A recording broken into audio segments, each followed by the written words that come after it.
सुरा मेर्य मज्ज पमादिट्ठाना वीरमणि सिक्खा पदंग समादयामी। आपने शराब के या नशीले पदार्थों के दुनिया में बड़े बड़े कारनामे, बड़े बड़े कविता, बड़े बड़े मुशायरे, बड़े बड़े शायर, बड़े बड़े अशार, बड़े बड़े शेर, बड़े बड़ी लोकतियां, कहानियां और बहुत सारे नाटक, मंच आपने देखे होंगे। कभी आपने अगर ध्यान दिया हो तो शराब को बहुत ज्यादा महिमा मंडित कर कर पूरी दुनिया में दिखाया जाता है। जो भगवान बुद्ध ने 5 सील दिए, 5 सील जरूरी होते हैं, उनमें से कोई भी सील छोड़ा नहीं जा सकता। 4 सील पहले बताए जा चुके हैं, ये 5वां सील है। सुरा मेर्य मज्ज पमादिट्ठाना वीरमणि सिक्खा पदंग समादयामी। इसमें सुरा का जो मतलब है, सुरा है वो आसव, जो नशीले पदार्थ जिससे आते हैं या जो बुराइयां आती हैं। मेर्य जो है, मेर्य एक ठोस तरह के पदार्थ को बोलते हैं, जो नशीले पदार्थ होते हैं उनको मेर्य बोलते हैं। मज्ज का मतलब होता है, जो आपने देखा होगा, मद निषेध। संस्कृत भाषा में मज्ज को मद बोलते हैं, यानी कि जो मद में आपको ले आए, मदमस्त कर दे, ऐसी चीजें, ऐसे पदार्थ, ऐसी बातें। मगर इसमें जो इससे भी ज्यादा इंपॉर्टेंट है वो है पमादिट्ठाना। पमादिट्ठाना जो शब्द है, इसका मतलब है जो पमाद के स्थान है, यानी जहां आप पमाद में पड़ जाते हैं, जहां पमाद आपको लेके जाता है, जहां आप प्रमाद में पड़ जाते हैं, जहां आप का मन राग और द्वेष में पड़ जाता है, ऐसे स्थान। वीरमणि का मतलब है विरत रहना है। सिक्खा पदंग का मतलब है शिक्षा के पद, यानी एजुकेशन के जो स्टेप्स हैं, एजुकेशन। और समादयामी का मतलब है सम माने बराबर, पूरी तरह से। आदियामी का मतलब है लेता हूं, ग्रहण करता हूं। यानी कि जो नशीले द्रव्य पदार्थ हैं जिसको सुरा बोलते हैं, या ठोस पदार्थ हैं जिसे मेर्य बोलते हैं, या मध जो चीज है जो मस्त कर देती है, ऐसे पदार्थ हैं, या जो ऐसे स्थान है जहां इन सब चीजों में प्रमत्त हो जाता है आदमी, जहां दुनिया में कहीं भी प्रमाद में जा सकता है, उनसे अलग रहने की, उनसे विरत रहने की मैं प्रतिज्ञा करने की शिक्षा ग्रहण करता हूं। यह है सुरा मेर्य मज्ज पमादिट्ठाना वीरमणि सिक्खा पदंग समादयामी। ऐसा नहीं हो सकता कि कोई व्यक्ति अगर बुद्ध के सीलों का पालन करे और वो ये कहे कि मैं 4 सील का पालन करता हूं, 5वें का नहीं करता। ये 5 ही जो सील हैं वारित सील कहे जाते हैं। वारित का मतलब है कि इसमें नहीं करने का है, यानी कि चोरी नहीं करना है, व्यभिचार नहीं करना है, हत्या नहीं करनी है, झूठ नहीं बोलना है और नशीले पदार्थ नहीं करने हैं। 5 में नहीं शब्द आता है, इसको वारित बोलते हैं, इसी को व्रत बोलते हैं, इसी को वर्ती रहना बोलते हैं। 24 घंटे 365 दिन आपको इनसे व्रत रहना है, वर्ती रहना है, इसलिए वारित बोला जाता है। ये जो सुरा वाला है, सुरा मेर्य मज्ज वाला, जो शराब वाला है, ये सील क्यों पड़ा और क्यों इसकी जरूरत पड़ी? भगवान बुद्ध ने जो ये सील बताए हैं, सील का मतलब है कि जो आपके वचन को, जो आप बोलते हैं और आपके जो काम हैं, उसको मन से संयत कर दे, वो बातें जो मन से बिल्कुल ठीक कर दे, शांत कर दे और आपको लाभकारी हो, वो सारी बातें, उनको सील कहा गया है। भगवान बुद्ध के समय से पहले बहुत प्राचीन काल में भारत में कोई इस तरह के व्यभिचार या चोरी या नशा या पता नहीं होते थे। बहुत सारे लोगों ने जो घुसपैठ की भारत के अंदर, वो अपने साथ बुराइयां लेके आए और उन्होंने बुराइयों का व्यापार किया, जो और जगह जहां से हुआ है वहां चलती थी। तो भारत के लोगों को भी उन्हें इन बुराइयों में डालना शुरू किया, क्योंकि किसी को अगर तलवार से या किसी को बंदूक से या किसी को अगर जबरदस्ती आप अपना गुलाम या अपना स्लेव बनाना चाहेंगे या उसे कमजोर करना चाहेंगे तो वो फिर उठ खड़ा होगा। मगर अगर उसके परिवार में, उसके पुत्र पुत्री में, उसके खानदान में या उसके अंदर अगर कोई बुराई डाल देते हैं, कोई व्यसन डाल देते हैं तो, या कोई आसन डाल देते हैं, तो फिर वो आपका परमानेंट गुलाम हो जाता है।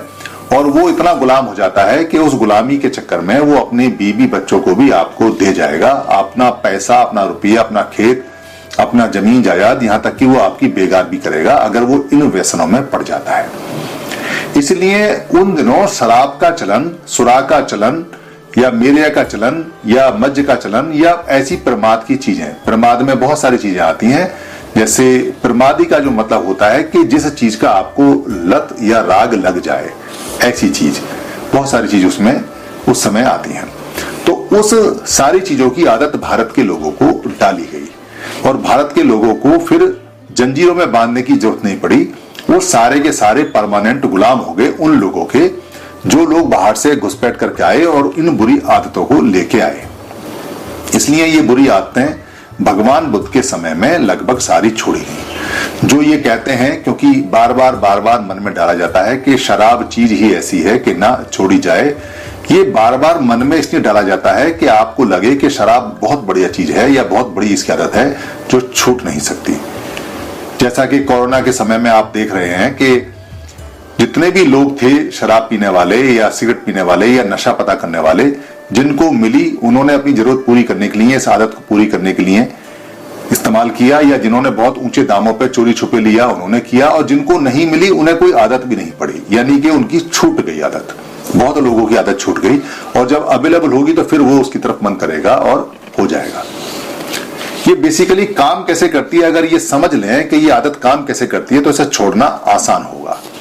क्योंकि शराब ऐसी चीज है जो छोड़ी जा सकती है, क्योंकि जो आदत पड़ती है वो छोड़ी जा सकती है। भगवान बुद्ध के समय में और अशोक के समय तक, अशोक के पुत्र के समय तक और बहुत बाद तक भी लोगों ने ये सारी चीजें छोड़ दी, क्योंकि पंचशील का पालन पूरे देश में होता था और सारी बुराइयां लगभग लोगों ने छोड़ दी थी। तभी भारत बहुत ज्यादा शक्तिशाली हुआ और सबसे ज्यादा अखंड भारत और बृहत भारत उसी समय रहा। तो काम कैसे करती हैं? जब पहली बार आपके सामने कोई शराब लेके आता है, कोई नशीला पदार्थ लेके आता है, या कोई मज लेके आता है, या कोई प्रमत्त का सामान लेके आता है, तो आप ध्यान देंगे कि आपको आदत नहीं है, यानी पहले से कोई आदत आपको पड़ी हुई नहीं है। इसलिए ये कहना कि इसकी शराब की हमें आदत लग गई, आदत लगी नहीं है, क्योंकि शराब आपके पास जब पहली बार आई है या नशीला पदार्थ पहली बार आया है तो आपने उसका सेवन किया है। पहली बार सेवन करने वाले जितने भी व्यक्ति हैं उनका जो एक्सपीरियंस है वो बहुत बेकार और घटिया होता है, क्योंकि ना तो शराब मीठी होती है, ना तंबाकू मीठा होता है, ना ही चरस गांजा अफीम जो है वो मीठी होती है, ना ही उनके कोई इंपैक्ट अच्छे आते हैं, और पहली बार में कहीं किसी को आदत भी नहीं पड़ती। मगर जब वो उसको ग्रहण करता है तो ये पदार्थ कैसे काम करते हैं? इन पदार्थ को लेने के बाद में आपका जो सेंस का सिस्टम है, यानी कि जो आपका इद्दी का तंत्र है, इद्दी का तंत्र उसको बोलते हैं जो आपको जागरूक रखता है, जो आपको विजिल रखता है, जो आपको चेताता रहता है, जो आपकी चेतना होती है। जैसे मैं अभी कैमरे के आगे बैठा हूं तो कैमरा कैसे काम कर रहा है कैसे नहीं, मैं 100% चेतना के साथ काम कर रहा हूं। मगर अगर मैं कोई नशीला पदार्थ ले लेता हूं तो फिर मेरा जो सेंस है वो 100% काम नहीं करेगा, उसकी जो एफिशिएंसी है, काम करने की क्षमता है, वो कमजोर हो जाएगी, कम हो जाएगी। ये जो पदार्थ हैं ये मेरे काम करने की क्षमता को कम कर देंगे और मेरे ब्लड प्रेशर को भी कम कर देंगे। तो मुझे ऐसा लगेगा कि जैसे सब कुछ आराम में है, क्योंकि नींद की जो मुद्रा होती है, जिस समय नींद आती है उस समय भी हमारी बॉडी काम करना कम करती जाती है और बंद कर देती है, सेंसेस सारे बंद हो जाते हैं, जो तंत्र हैं, जो इंद्रियां हैं वो बंद हो जाती हैं, तो हमें रिलैक्स मिलता है, क्योंकि अब मशीन हमारी काम नहीं कर रही है। तो ये चलती हुई मशीन को अचानक ही स्लो डाउन कर देते हैं और उसको ऐसा लगता है जैसे रिलैक्स मोड में या आराम वाले मोड में आ गए हैं। तो लगता है कि बड़ा अच्छा है, क्योंकि अब शरीर पे जोर नहीं पड़ रहा, अब ब्रेन पे जोर नहीं पड़ रहा, अब मन और मस्तिष्क बिल्कुल आराम में आ गए हैं, ब्लड प्रेशर कम है। तो अचानक हाई स्पीड से चलती हुई कार जो 100 की स्पीड जा रही है, अगर अचानक वो 20 की 30 की स्पीड से आ जाए तो ऐसा लगता है कि वो आराम में आ गई है। तो ये बड़ा मन को थोड़ा सा अच्छा लगता है, शरीर को अच्छा लगता है कि शरीर रेस्ट मांगता है। शरीर कभी नहीं चाहता कि वो काम करे, क्योंकि इसके अंदर जो मार होती है वो हमेशा कहती है कि क्यों मेहनत कर रहे हो, क्यों एक्सरसाइज कर रहे हो, क्यों काम कर रहे हो, छोड़ो। क्योंकि शरीर को मार खत्म करती है, मार चाहती है कि शरीर को जल्दी से जल्दी खत्म करके अपना काम खत्म करे। शरीर के अंदर जो मार की और डेथ की फाइल होती है वो 24 घंटे एक्टिवेट रहती है। वो 24 घंटे कहती है कि आप कोई ऐसा काम ना करें जिससे शरीर ज्यादा दिन तक चले। तो वो हमेशा ऐसे कामों के लिए आपको प्रेरित करती है जो मार है या नेगेटिव ऊर्जा है, जो आपके शरीर के अंदर ही होती है, कि जिससे आप अपने शरीर की ज्यादा देर चलने वाले या स्वस्थ होने वाले काम को छोड़ दें। तो शराब या नशीले पदार्थ उसी में आते हैं। जैसे ही वो पहुंचते हैं तो मार का मनपसंद वो भोजन है, यानी कि मार उसको बड़ा पसंद करती है कि ये बहुत अच्छा भोजन आया है जिससे कि मेरा काम आसान हो गया, अब इसका शरीर डाउन होने लगा है। अगर आप कोई नशीला पदार्थ बहुत ज्यादा सेवन कर लेंगे तो मर भी जाएंगे, यानी मार का काम जल्दी खत्म हो जाएगा। तो मार बार बार कैसे उसको याद कराती है कि आपको दोबारा से शराब लेनी है या नशीला पदार्थ लेना है। इसका एक पहली बार जब कोई सेवन करता है तो इसका एक फोल्डर बनता है, इसकी एक जानकारी का खाता खुलता है। खाता खुलता है शरीर के अंदर कि ये वाला पदार्थ लेने से मेरे शरीर में बड़ा रिलैक्सेशन आया, अगर ऐसा जोड़ा गया है तो।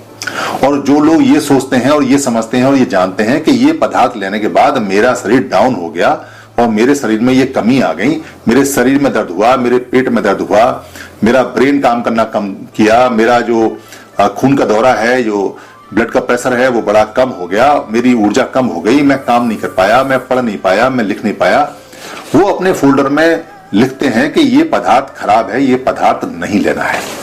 इसलिए ध्यान दीजिए कि दुनिया में पहली बार शराब या नशीला पदार्थ पीने के लिए या पीने के बाद हर एक आदमी को लत नहीं लगती, हर एक आदमी इसकी लय में नहीं आता, हर एक आदमी इसकी पकड़ में नहीं आता। वो लोग पकड़ में आते हैं जो मन से बहुत कमजोर होते हैं, जो अज्ञान होते हैं, जो जानकारी जिनको नहीं होती है, जिनका वियाणा बहुत कमजोर होता है। इसका मतलब ये हुआ कि अगर आप मन से कमजोर हैं और आपका वियाणा, आपका अंदर से जो शक्ति है, मार है, वो बहुत ज्यादा प्रबल है, जो आपको मारना चाहती है, तो आप जल्दी पकड़े जाएंगे।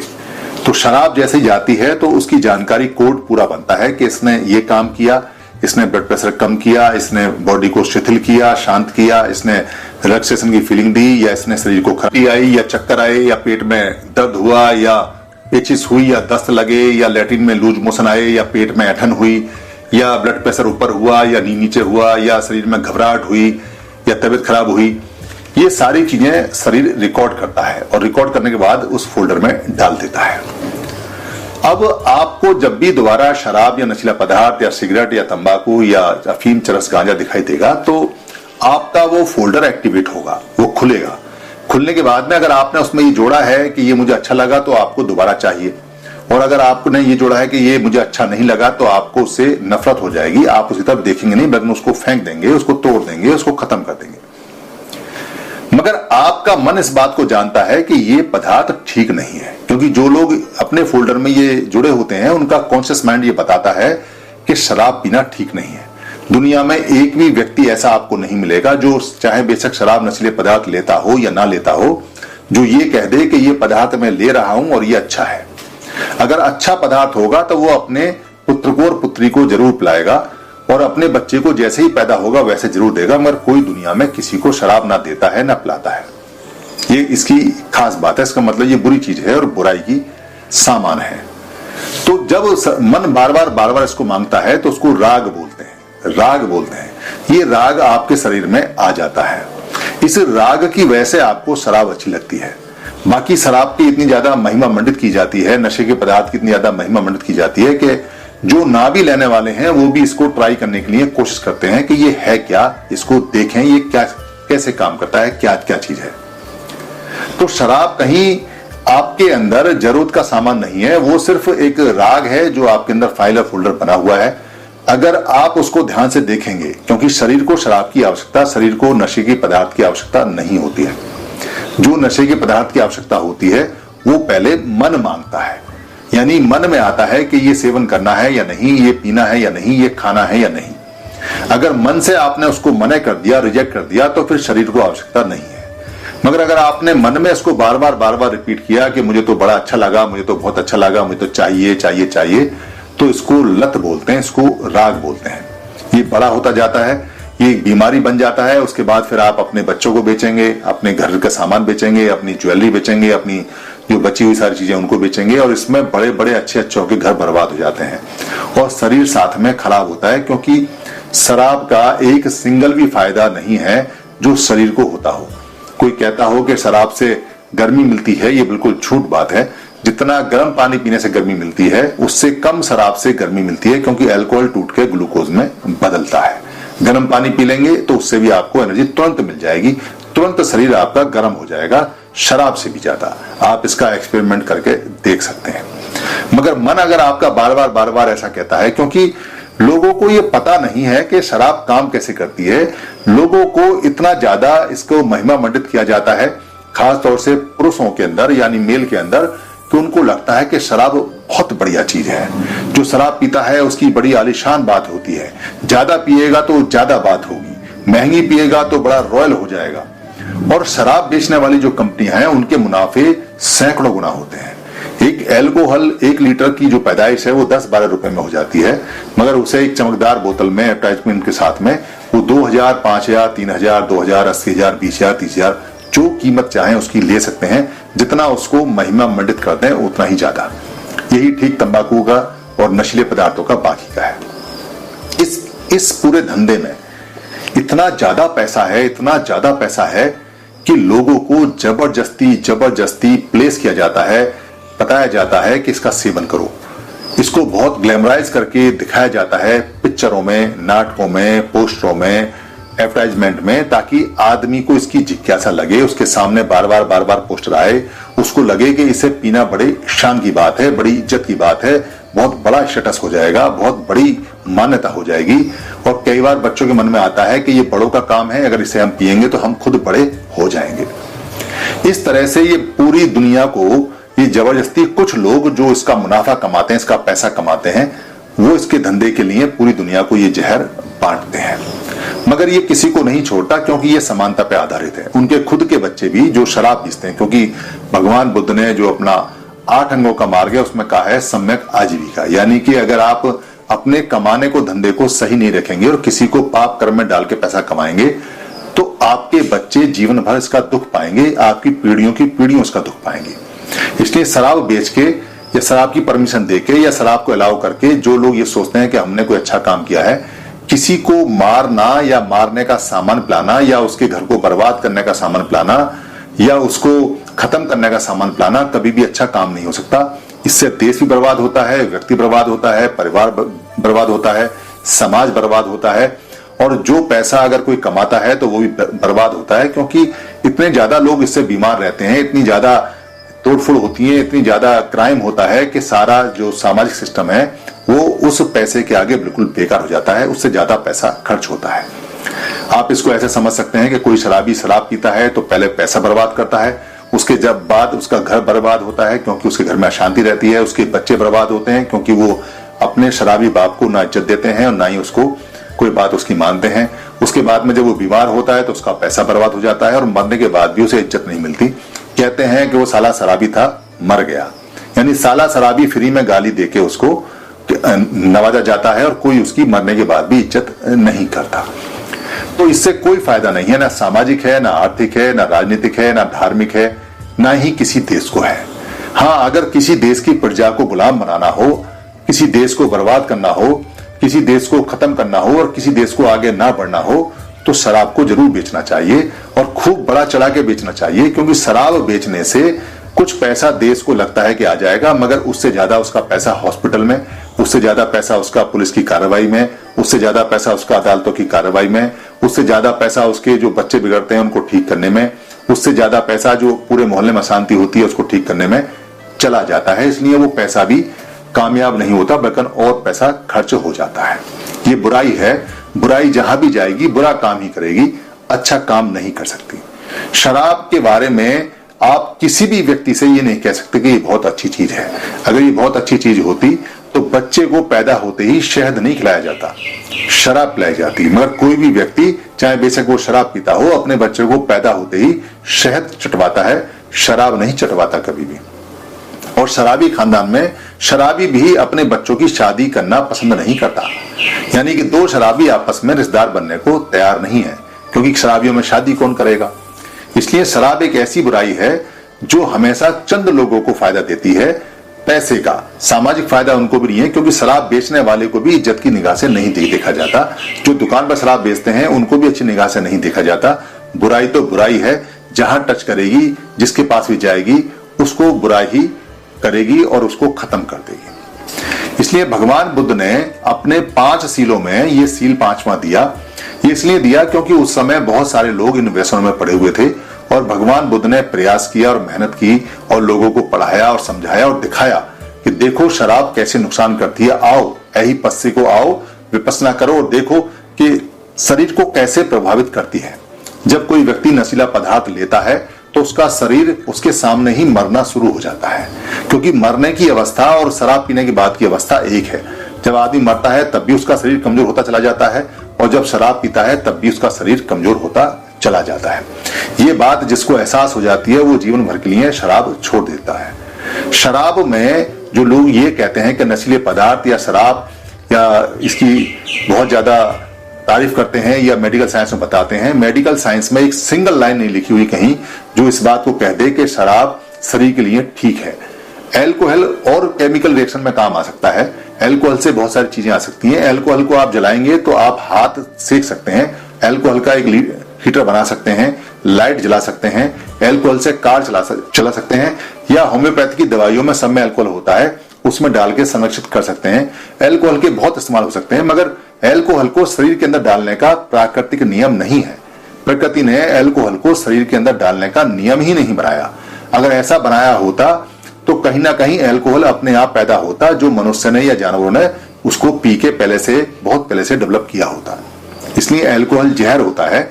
अगर कोई जो ऐसा एल्कोहल है जो अनप्योरिफाइड है, अगर उसको आदमी सेवन कर ले तो तुरंत मर जाता है। आपने हजारों ऐसी घटना देखी होंगी, जबकि कच्चा एल्कोहल पी के, इम्प्योर एल्कोहल पी के लोग मर गए और मरते रहते हैं। ये जो नशीले पदार्थ हैं, ये जो सुरा मेर मज्जे है, ये जब शरीर में जाते हैं तो ये शरीर में जो आपके मन के अंदर जो फाइलें बनी हुई हैं वो अच्छी फाइलों को बंद कर देते हैं। यानी कि जो काम आप अच्छे करने वाले हैं वो बंद कर देते हैं, और जो फाइल आपकी गंदी फाइलें हैं, जो क्रोध की है, काम की है, लालसा की है, ईर्ष्या की है, विपसना की है, गाली गलौज की है, हत्या की है, क्रिमिनल की है, उन सब फाइलों को खोल देते हैं। इसलिए नशीले पदार्थ लेने के बाद में आदमी अच्छे काम नहीं करता। उसके मन में, सबकॉन्शियस माइंड में जो दबे हुए मन के अंदर जो बुरे काम होते हैं वो सारे के सारे एक साथ निकल के आ जाते हैं और वो उग्र रूप धारण करते हैं। क्योंकि मन बहुत कमजोर होता है, इसलिए मन उन फाइलों को रोक नहीं पाता। ये जो नशीला पदार्थ है ये उनको रोकने के लिए मना कर देता है और मार हावी हो जाता है। शराब के नशे में, चरस गांजे अफीम के नशे में, या जो ड्रग्स लेते हैं उसके नशे में, या जितने भी प्रकार के मज्ज हैं या प्रमाद हैं, उस नशे में आदमी सारे नेगेटिव काम ही करता है, सब उल्टे काम ही करता है। कभी भी कोई भी आदमी आपको नशे में अच्छा काम करता हुआ नहीं मिलेगा। ये नशे की खास बात है। भगवान बुद्ध ने इसको बहुत बारीकी से समझा कि ये कैसे मन पे हावी होता है और कैसे आदमी की अच्छाइयों को हरण कर लेता है, हत्या कर देता है, और बुराइयों को खुराक देता है, बुराइयों को ये आगे बढ़ाता है, और बुराइयां मन पे हावी हो जाती हैं, और आदमी जो अपने परिवार की रक्षा करने के लिए तैयार होता है वो उसका भक्षण कर देता है। यानी कि जिस पत्नी को बचाने के लिए वो जान लगाता है, जिन बच्चों को खाने कमाने के लिए, खाना लाने के लिए वो पूरी जिंदगी लगाता है, शराब के या नशीले पदार्थ के प्रभाव में आके कई बार उनकी भी हत्या कर देता है, उनको मारता भी है, उनको पीटता भी है। इसलिए शराब बहुत ही ज्यादा बुरी चीज है। भगवान बुद्ध ने कहा है कि अगर शेर आपके सामने आ जाए तो उससे मत डरना, मगर अगर शराब सामने आ जाए, नशीला पदार्थ सामने आ जाए तो उससे आप भयभीत होना, डरना उससे, क्योंकि वो आपको अंदर तक जानवर बना देगी और आप अपने हाथों से अपने परिवार को खत्म कर देंगे। तो सुरा मेर मज्जे पमादिठाना वीरमणि बहुत ही बढ़िया और बहुत शानदार सील है। ये 5वां सील है। आप इन सीलों को जीवन में अपनाइए और बुद्ध पूर्णिमा मनाइए। धन्यवाद।